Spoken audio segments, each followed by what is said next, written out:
Well, I was born Mr. Downtown Ray Melo, and you're listening to the Entertainment Report on iHeartRadio, live from Dubai for Tuesday, March 17th, 2020, delivering some major stories and trends going on in the world of entertainment and beyond. You can follow the show on Facebook, Twitter, or Instagram. Facebook.com/The Entertainment Report with Ray Melo, that's RAYMELO, on Twitter at The Enter Report, or on Instagram at The Entertainment Report. You can listen to the show anytime you want on iHeartRadio. Just go to iHeart.com or your iHeart phone app, search for The Entertainment Report, and it'll take you to the page. Actors Idris Elba and Olga Kurylenko announced on social media Monday that they have tested positive for COVID-19. Elba shared a video where he spoke with wife Sabrina Howry in the background. He said he self-quarantined on Friday when he found out he'd come into contact with someone who tested positive for COVID-19. Elba got tested and the results showed he was positive too. He said he feels fine and Howry is asymptomatic and has not been tested yet. He encouraged viewers to take isolation seriously. Elba said there are people out there who aren't showing symptoms and that can easily spread it. So now it's a real time to be vigilant about washing your hands and keeping your distance. Olga Kurylenko shared her announcement on Instagram. Kurylenko said on Sunday, alongside a photo of a balcony, locked up at home after having tested positive for coronavirus. I've actually been ill for almost a week now. She continued, fever and fatigue are my main symptoms. Take care of yourself and do take this seriously. Kurylenko is the latest Hollywood star to contract the virus, following Tom Hanks and his wife, Rita Wilson, who recently announced they tested positive for COVID-19 while in Australia. Kurylenko is best known for starring James Bond's film Quantum of Solace, the sci-fi epic Oblivion opposite Tom Cruise, The Man Who Killed Don Quixote, Seven Psychopaths, Hitman, and more. COVID-19 was declared a global pandemic on Wednesday by the World Health Organization. The U.S. Centers for Disease Control and Prevention recommended on Sunday that events and gatherings of over 50 people scheduled for the next 8 weeks be canceled. As nightclubs, bars, and theaters close in an effort to contain the coronavirus pandemic, many performers face the specter of desperate financial straits in the months ahead. Los Angeles Mayor Eric Garcetti ordered Sunday the closure of all such venues and limited restaurants to take out service. But many of the city's cabarets and supper clubs voluntarily shuttered last week. James Torme, the LA-based jazz vocalist and the son of the late pop legend Mel Torme, says career momentum is definitely going to be disruptive. We have a saying in the music biz that I got from my father: if you rest, you rust. That's what's on the mind of a lot of artists I know. Not only are they concerned about losing the flow of what they're doing, but they're also wondering when their next rent check is going to come from. Nobody knows exactly how they're going to subside over that coming period, however long that may be. As the case of the virus continues to spread in the United States, the Centers of Disease Control and Prevention on Sunday recommended that events and gatherings of over 50 people scheduled for the next 8 weeks be canceled. New York banned larger gatherings last week, including Broadway shows. Torme said that unlike corporate employees, performers are mostly independent contractors who don't have unemployment insurance. He says it's a huge source of stress because doing regular local gigs is all they know in terms of feeding themselves and paying their bills. One such musician, Bill Cantos, frequently performs throughout the Southern California club scene with regular gigs at several of the area's top venues. In addition to his solo work, his compositions and arrangements have been recorded by notable stars. Cantos, who last performed March 9th at Feinstein's at Vitello's in Studio City, said all his bookings have been canceled for the next 2.5 months, many of which are being rescheduled in the fall. He says, I'm in touch with so many people I see on Facebook people just kept posting over and over about the gigs that have been rescheduled, canceled, everything. I've been watching the Facebook posts from many of these same friends as they plan those bookings over the last 7 months. People talking about them and anticipating. Then all of a sudden, it's out the window. Cantos says his canceled bookings included a week in London, a bunch of dates on the East Coast, and 10 or 11 days in Canada. So literally going into the first week of June. and now all gone. Another performer facing the crunch is Jermaine Smith, an LA area jazz vocalist and trumpeter who last performed Thursday evening at Herb Alpert's Vibrato Grill in Bel Air, one of the final holdouts in LA's supper club scene. But that club had voluntarily closed in the days leading up to the city's official moratorium. He said, when we went ahead with the show on Thursday night, and when they ended up streaming live on Facebook, obviously the attendance was very poor, and a lot of people pulled out at the last second because of the situation. It's a crazy time to be a freelance musician, I'll tell you that. In addition to his club work, Smith performs regularly as a trumpeter for pop crooner Michael Bublé, who also recently announced the cancellation of an upcoming U.S. tour. He said, I had a full tour with Michael Bublé postponed only in the last couple of days. I was supposed to be leaving for that on Monday, and so that was 3 weeks of work that vanished. The musical Cats has been presented with the Raze Award for the Worst Picture of 2019 and 5 other dishonors. The critically assailed film tied with Rambo Last Blood and Madea Family Funeral with 8 nods apiece when Raze nominations were announced in February. Saturday's award ceremony was canceled along with most of the other live entertainment events due to the concerns over the COVID-19 virus outbreak. Organizers announced the winners via press release and on Monday. Cats was also earned for the distinction of Worst Supporting Actor for James Corden, Worst Supporting Actress for Rebel Wilson, and Worst Screen Combo for any two half-fiends, half-human hairballs. Worst Screenplay and Worst Director for Tom Hopper. Rambo Last Blood was named Worst Remake, Rip-Off, or Sequel, and Worst Reckless Disregard for Human Life and Public Property. John Travolta was deemed Worst Actor for his performance in The Fantastic and Trading Pain, and Hilary Duff was voted Worst Actress for her role in The Haunting of Sharon Tate. Previous Razzle winner Eddie Murphy won the Razzle Redeemer Award, the only positive prize for a sterile turn in Dolomite. Jon Bernthal has signed on to star in a reimagining of the 1980 Richard Gere film American Gigolo.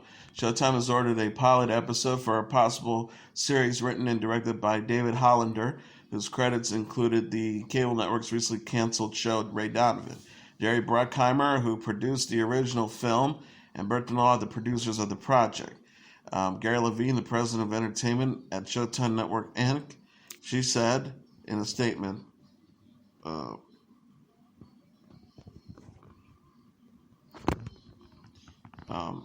he says American Gigolo comes with all the sizzles you expect, but it also offers a deep dive into the complicated waters of relationships and sexuality in 2020.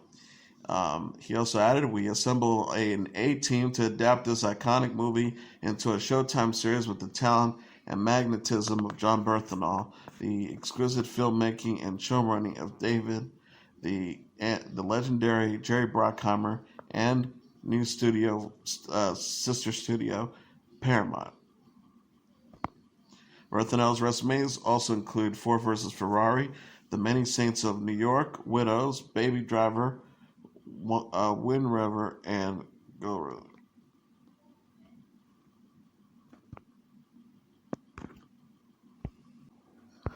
Reese Witherspoon is playing up her friendship with music superstar Beyonce following their moment at the Golden Globes. The 43-year-old actress recalled on Monday's episode of the Ellen DeGeneres show how Beyonce and Jay-Z shared their champagne with her at the Golden Globe Awards in January. Witherspoon and friend actress Jennifer Aniston were seated near Beyonce, Jay-Z, and Ellen host Ellen DeGeneres at the annual award show. Witherspoon said, I just noticed that they were having champagne and we had run out of water on our table. So I was thirsty and so was Aniston, who was sitting next to me. I was like, well, Jay-Z seems to have a giant bottle of champagne. She recalled, I was like, excuse me, Jay-Z, can I have some champagne? And he was like, yeah, do you want some champagne? And I was like, yes, I do, because clearly he brings the good stuff. Witherspoon confirmed that Jay-Z sent her a case of champagne after the Golden Globes, which spurred a playful competition with DeGeneres over their friendship with Beyonce and Jay-Z. Witherspoon declared, Beyonce and I are really, really good friends. I mean, really, really, really, really, really good friends. I mean, in fact, you might say best friends. Some might say that. Witherspoon shared a video on Instagram stories in January of the case of champagne she received from Beyonce and Jay-Z. Later in the month, Beyonce gifted Witherspoon with the entire new collection from her clothing line, Ivy Park. On Ellen, Witherspoon also discussed Little Fires Everywhere, a Hulu adaptation of the Celeste Ng book of the same name. The series co-stars Kerry Washington and premieres Wednesday. Witherspoon also will host the QB Nature series Fierce Queens, which debuts April 6th on the streaming service launch day. Kaley Cuoco and Karl Cook have moved in together after nearly 2 years of marriage. The 34-year-old actress and 29-year-old equestrian shared photos and videos on Sunday on Instagram as they settle into their first home together. Cuoco posted a picture Sunday morning on Instagram stories of herself having a cup of coffee in the new home. She wrote, first cup of coffee in our new home at 6 a.m. because I'm jet lagged. Cook later shared a video of Cuoco on Instagram stories. He says he's looking forward to spending time with the actress at home amid concerns of the coronavirus. Cook wrote, I can't wait to stay in the house for an extended period of time with this. Cuoco had posted a picture Saturday of Cook kissing her on the cheek. She wrote, home. Variety reported in February that Cuoco and Cook bought a $12 million home together in Hidden Hills, California. Cuoco and Cook married in June 2018. Cuoco plays Penny on the CBS series The Big Bang Theory. She voices the title character in the DC Universe animated series Harley Quinn and said on the Kelly Clarkson show in October that playing the character is like therapy. Orlando Bloom says his joy at fiancée Katy Perry's pregnancy is an indescribable feeling. The actor discussed Perry's pregnancy and his upcoming wedding to the singer in an interview with the Sunday Times. Perry announced in her Never Worn White music video this month that she is expecting her first child with Bloom. Bloom is already a parent to a 9-year-old son, Flynn Christopher, with his ex-wife, model Miranda Kerr. Bloom said he's thrilled to have a child with Perry. The actor said, this kind of joy isn't something you can put into words or really wrap your head around. He added, obviously we've been known for a long time before going public. As you can imagine, it's such an incredibly precious, private yet commonplace moment to be shared with the world. Bloom says the whole pregnancy is over the moon about pregnancy. The whole family is over the moon about Perry's pregnancy. He says, I've been trying not to get too excited and gushy, but I do keep catching myself listening to wistful music, from Bowie's Wild as the Wind to Street's Blip on the Screen, as well as my fiance's new single, of course. Bloom and Perry got engaged on Valentine's Day, February 2019. Bloom said they are slated to marry very, very soon, but may have to postpone their wedding due to concerns about coronavirus. He says, I'm not joking when I say that coronavirus might have a play in whether we put things on ice because we're going to be traveling or we don't want anyone to feel uncomfortable. Bloom and Kerr were married for 2 years, while Perry was previously engaged to actor Russell Brand. Perry said in the January issue of Vogue in India that she has a challenging but rewarding partnership with Bloom. The singer says, Orlando's like a sage. When we first met, he said we would pull the poison out of each other, and we really do. It's exhausting, but we really hold each other accountable. She also added, I've never had a partner who was willing to go on an emotional and spiritual journey like Orlando. It's challenging because you're facing all the things you don't like about yourself. It's like a never-ending cleanse. Bloom is filming season 2 of the Amazon series Carnival Row. Never Worn White is Perry's latest new single following the release of her album Witness in 2017. Jesse Tyler Ferguson is mourning the death of the Modern Family dog. The 44-year-old actor paid tribute to Beatrice, the French bulldog who played Stella on the ABC series Sunday, on Twitter. Ferguson played Mitchell Pritchett on Modern Family, which is in its 11th and final season. He shared a photo of himself and his husband, Joseph Mikita, with Beatrice on the show's set. Ferguson wrote, rest in peace, sweet Beatrice, we love you so much, adding a sobbing emoji. The blast said Beatrice died about a week ago, days after the Modern Family cast finished filming the show's series finale. In Modern Family, Stella is owned by Jay Pritchett, played by Ed O'Neill, who initially is reluctant to get a dog but grows to love and dote the pup. Stella was initially played by a French bulldog named Bridget, with Beatrice taking over the role in season 4. Beatrice also appeared on the TV series Workaholics and the Kaminsky Method. Modern Family will come to a close in April. The series co-stars Sofia Vergara, Julie Bowen, Ty Burrell, Eric Stonestreet, Sarah Hyland, Ariel Winter, and Nolan Gold. Ferguson and the cast attended an emotional final table read in February. Ferguson discussed on the Ellen DeGeneres show in February how he ended up filming a hot tub scene with retired soccer star David Beckham for an episode of Modern Family that aired in January. He said filming the scene with Beckham was an intense experience. Elton John announced on Monday that he's postponing a number of concert dates in the U.S. amid the COVID-19 concerns. The music icon is postponing all dates between March 26th and May 2nd on the North American leg of his Farewell Yellow Brick Road tour. Those shows will be moved to 2021. All original tickets will be honored at rescheduled performances, which would be announced at a later date. The Farewell Yellow Brick Road tour will return starting May 22nd. John said in a video message to fans, "I've had to take expert advice on this and cancel these shows because your health and safety are much more important than coming to a concert at the time being."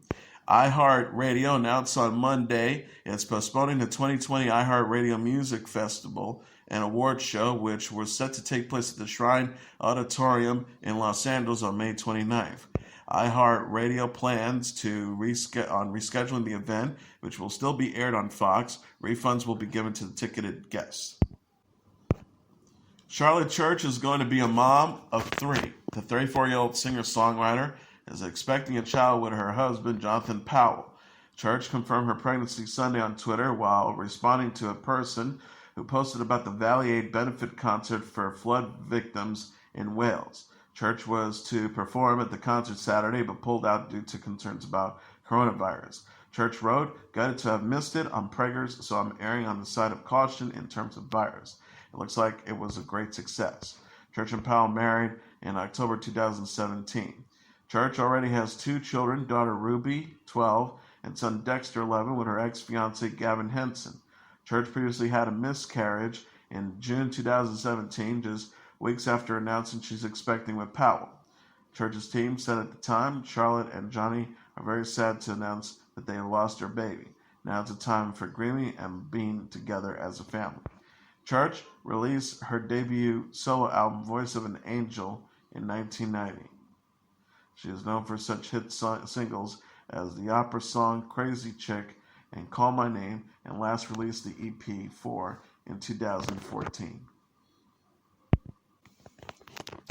And finally, Lady Gaga says Chromatica will feature a duet with another female pop star. The 33-year-old singer and actress discussed the forthcoming album in the U.S. Your Paper magazine, where she teased a collaboration with the major pop star. Lady Gaga said the person is also a woman who has had experienced immense and trauma while in the public eye.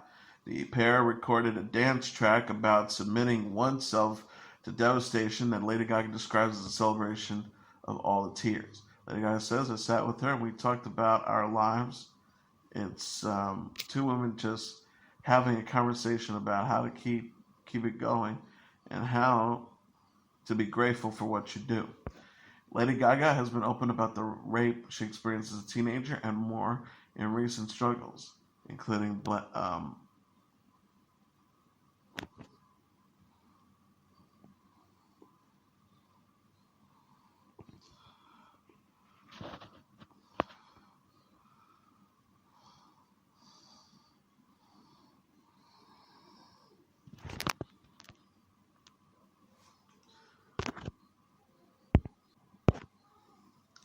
Lady Gaga said, "I sat with her and we talked about our lives." It's 2 women having a conversation about how to keep going and how to be grateful for what you do.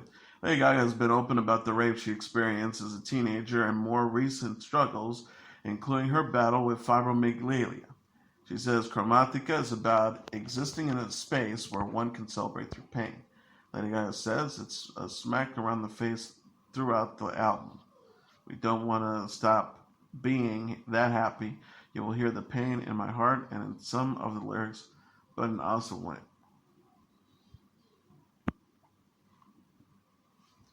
She said, I'll do whatever it takes to make the world dance and smile. I want to put out a record that forces people to rejoice even in their saddest moment.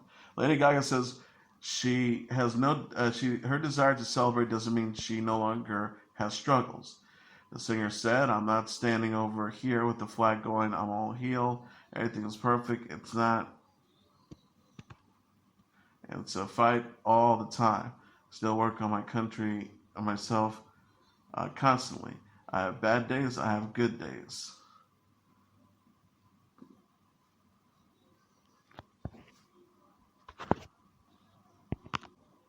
Chromatica features the single Stupid Love, which Lady Gaga shared a futuristic music video for in February. She'll release the full album April 10th and begin the album with the new tour that begins in July.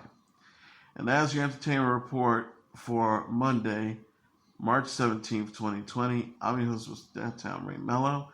I'll be back tomorrow to deliver some major stories and trends going on in the world of entertainment and beyond. You can follow the show on Facebook, Twitter, or Instagram.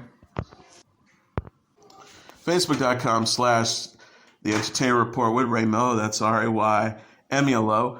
On Twitter at The Enter Report or on Instagram at The Entertainment Report. You can listen to this episode or any previous episodes of The Entertainment Report anytime you want on iHeartRadio. Just go to iHeart.com or your iHeart phone app, search for The Entertainment Report, and it'll take you to the page. Good night, and God bless you all.